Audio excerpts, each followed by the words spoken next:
Ako po si Hana Hulaton, a three-time world boxing champion, and you're watching PhilippineNews.com.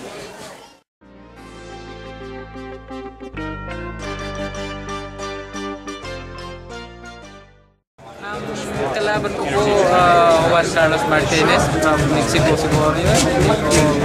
Hindi ko sure pero isa sa mga galing na Mexicano kaya sa lahat ng nalaban hindi kailangan makompensa. So tuloy-tuloy ang training, kailangan trabaho.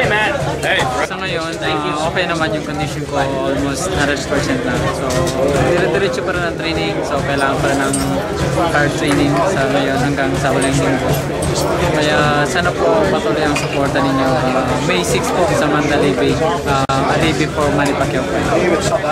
Sa lahat ng mga Pilipino na sumusuporta sa akin, hindi lang sa Pilipinas, hindi sa buong mundo. Nagpapasalamat po ako ng napakarami sa inyo. Napakalaking bagay po na panalangin para sa mga laban